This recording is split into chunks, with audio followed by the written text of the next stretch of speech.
दोस्तों नमस्कार। और मैं एम एस चौहान आज करंट अफेयर 6 जून का लेकर आया हूँ। देखिए यहाँ पर बहुत ही महत्वपूर्ण प्रश्न है। तो यहाँ हम क्या क्या पढ़ेंगे पहले ही देख लेते हैं। विश्व पर्यावरण दिवस 2022 की थीम क्या रही, इसे हम पढ़ेंगे, इसके बारे में थोड़ा जानेंगे। आगे है कि प्रथम पर्यावरण दिवस कब मनाया गया था, इसके बारे में समझेंगे। और UNEP का मुख्यालय कहाँ स्थित है। आगे पढ़ेंगे कि सर्वोत्कृष्ट योजना का संबंध किससे है और पुनीत सागर अभियान क्या है। और इसके बाद हम पढ़ेंगे कि NCC किस मंत्रालय के अधीन आती है। NCC किस मंत्रालय के अधीन आती है, ये भी आज हम पढ़ेंगे। और पढ़ेंगे कि रक्षा सहयोग को बढ़ावा देने के लिए भारत के किस देश के साथ विजन स्टेटमेंट को अपनाया। इन बातों का आज हम अच्छे से पढ़ेंगे और देख लेते हैं, ठीक है। और पढ़ेंगे कि कोविड-19 महामारी के दौरान काम के लिए किसे यूनिसेफ पुरस्कार से सम्मानित किया गया। अच्छे काम के लिए, उत्कृष्ट काम के लिए किसको यूनिसेफ पुरस्कार से सम्मानित किया गया। ये बहुत महत्वपूर्ण प्रश्न हैं जो आपकी परीक्षा में बहुत बनने के चांस बनते हैं इस तरह के प्रश्न। तो देख लेते हैं प्रश्न नंबर 1।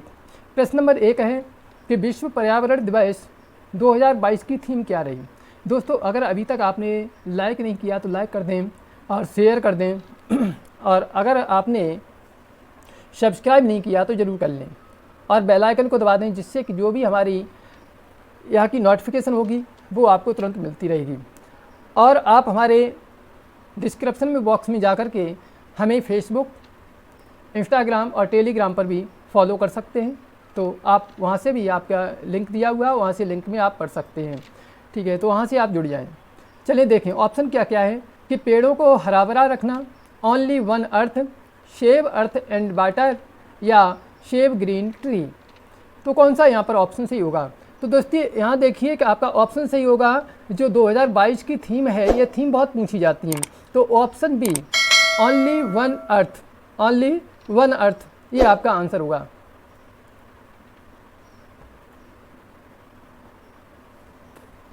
ओनली वन अर्थ ये आपका आंसर होगा।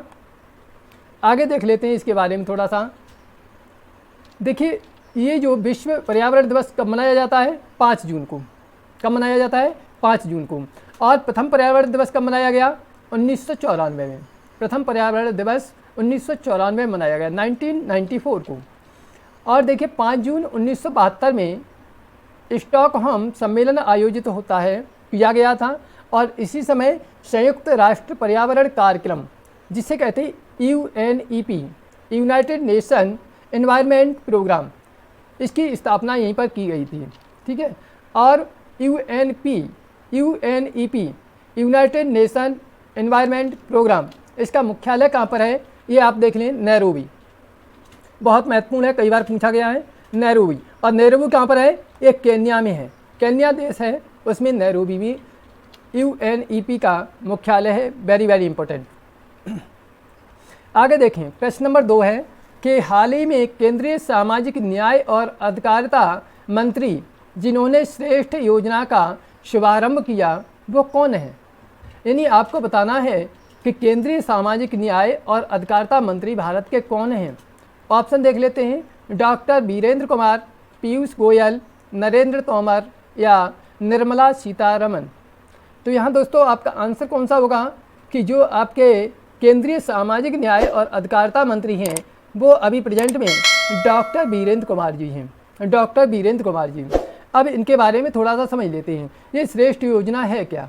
श्रेष्ठ योजना एक लक्षित क्षेत्रों में लक्षित वर्ग यानी अनुसूचित जाति में हाई स्कूल में छात्रों के लिए आवासीय शिक्षा के लिए ये 3 जून 2022 को श्रेष्ठ योजना का शुरुआत की गई, शुभारंभ किया गया।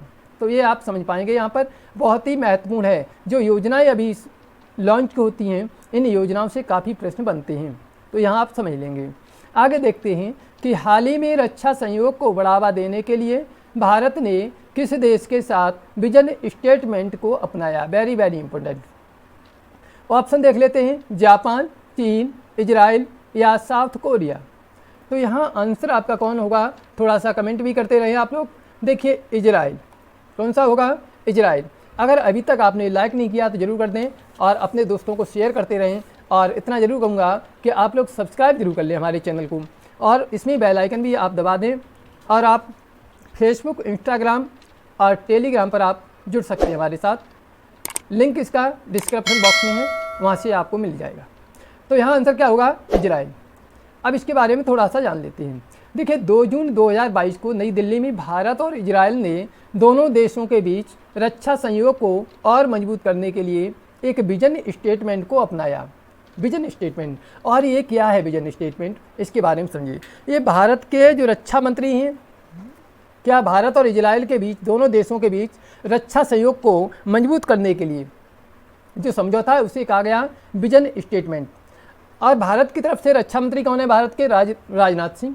ठीक है, राजनाथ सिंह भारत के रक्षा मंत्री हैं, तो ये भी आपको पता होना चाहिए कि भारत के रक्षा मंत्री कौन है? राजनाथ सिंह। ठीक, और इजरायली समकक्ष मतलब जो अपने यहाँ रक्षा मंत्री, इस तरह से इजराइल के जो भी रक्षा मंत्री की जगह पर होते हैं उनका अलग होता है, वो हैं बेनी गेट्स। तो ये भी एक प्रश्न बनता है कि इजराइल के रक्षा मंत्री के समकक्ष कौन हैं? तो बेनी गेट्स इनके बीच में बैठक हुई और इस पर हस्ताक्षर किए गए, इसे समझौते पर, विजन स्टेटमेंट पर। और ये वर्ष 2022 भारत और इजराइल के बीच राजनयिक संबंधों के 30 साल पूरा होने का एक प्रतीक है। यानी 30 वर्ष हो चुके भारत और इजराइल के बीच में जो राजनयिक संबंध जुड़े हुए। ये भी एक प्रश्न आपका बनता है। आगे देख लेते हैं, एक प्रश्न में कई प्रश्न आपके यहाँ पर बन रहे हैं कि हाल ही में कोविड-19 महामारी के दौरान काम के लिए किसे यूनिसेफ पुरस्कार से सम्मानित किया गया? ऑप्शन देख लेते हैं, आरजे उमर अब्दुल्ला, चंद्रशेखर या फिर खालिद शेख। तो यहाँ आपका आंसर कौन सा बनेगा? इस प्रश्न का आंसर बनेगा आरजे उमर। इस प्रश्न का आंसर बनेगा आरजे उमर। अब आरजे उमर कौन है, इनके बारे में देख लेते हैं।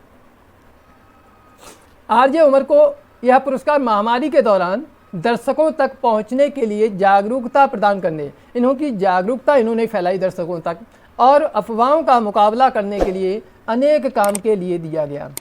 क्योंकि उस समय की सबसे बड़ी चीज़ थी अफवाहों को रोकना। इतनी अफवाहें फैलाई जा रही थी कि इस तरह से कोविड-19 हो रहा है, इस तरह से हो रहा है, किसी को छू लो तो हो रहा है, कहीं कुछ हो रहा है, कोई आदमी एक दूसरे के यहाँ जाने को राजी नहीं था। तो उस समय जागरूकता फैलाने और अफवाहों का मुकाबला करने, उनको रोकने के लिए जो काम किए जा रहे थे बहुत महत्वपूर्ण थे, जिसके लिए आरजे उमर को ये पुरस्कार से सम्मानित किया गया। देखिए आरजे उमर है कहाँ? ये दक्षिण कश्मीर के रेडियो जॉकी उमर निसार या फिर आरजे उमर को ही उमर निसार के नाम से भी जाना जाता है। तो यहाँ पर कन्फ्यूज ना हो आप, उमर निसार आ सकता है या फिर आरजे उमर आ सकता है। को मुंबई में वार्षिक रेडियो फॉर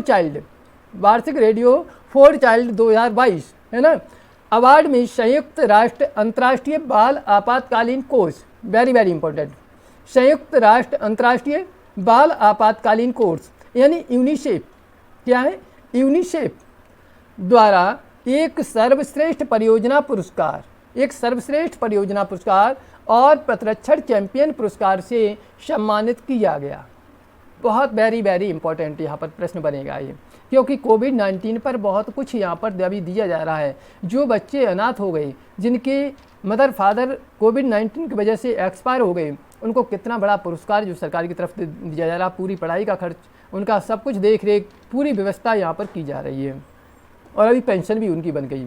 तो देख लेते हैं कि हाल ही में चर्चा में रहा पुनीत सागर अभियान का संबंध किससे है? हाल ही में चर्चा में रहा पुनीत सागर अभियान का संबंध किससे है?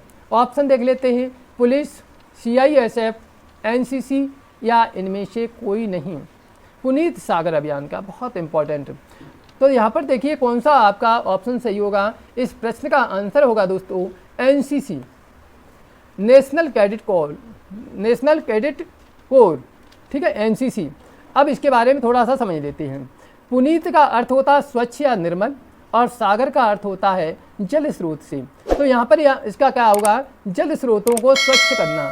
पुनीत अभियान का मतलब है कि जल स्रोतों को स्वच्छ रखना। बहुत इंपॉर्टेंट प्रश्न है, क्योंकि आज जल की मारामारी हो रही है, तो इस तरह के प्रश्न जरूर आपकी परीक्षा में रखे जाएंगे। जल स्रोतों को स्वच्छ रखना, ये आपके पुनीत सागर का उद्देश्य है, अर्थ भी है। और देखिए राष्ट्रीय कैडेट कोर की स्थापना कुंजरू समिति, है ना, कौन सी? कुंजरू समिति, कुंजरू समिति की सिफारिश के आधार पर कब हुई थी? 1948, 1948 में। 1948 में राष्ट्रीय कैडेट कोर की कुंजरू समिति के सिफारिश के आधार पर हुई थी। ये आपका प्रश्न बनता है। अगर आप एनसीसी ले रखा है तो वहाँ भी ये वेरी इंपॉर्टेंट प्रश्न है, बहुत महत्वपूर्ण प्रश्न है, ध्यान देना। और आपका जो पुनीत सागर अभियान है ये भी बहुत महत्वपूर्ण है, एग्जाम में तो है ये, फोर्थ में तो विशेष करके ये प्रश्न बनता है। दूसरा आता है कि यह रक्षा मंत्रालय के अधीन आती है। जो एनसीसी है किसके अधीन आता है? ये रक्षा मंत्रालय के अधीन आता है। ध्यान देना, कभी ऐसा ना हो कि खाकी वर्दी देख के आप इसको गृह मंत्रालय के अधीन कर दें। हमेशा देखना कि एनसीसी किसकी है? रक्षा मंत्रालय के अधीन है। आपकी सेना है, जो आर्मी है, एयरफोर्स है, नेवी है, ये भी रक्षा मंत्रालय के अधीन आती है। उसके बाद आपका सीआरपी है, पुलिस, और आपका पीएसी वगैरह, बीएसएफ वगैरह, ये सब किस में आती है? पीएसी तो आपके इसमें आ जाती है, राज्य में। लेकिन जो आपकी सीआरपी है, सीआईएसएफ है, ये सब किसके अंदर आती है? गृह मंत्रालय के अंतर्गत आती हैं। ठीक है, बीएसएफ भी आपकी गृह मंत्रालय के अंतर्गत आती है, तो आप ध्यान देना इस बात का। तो अगर दोस्तों आपको ये अच्छा लगा है तो ज़रूर लाइक कर दें, शेयर कर दें, और अभी तक आपने सब्सक्राइब नहीं किया तो ज़रूर कर लें। जय हिंद, जय भारत।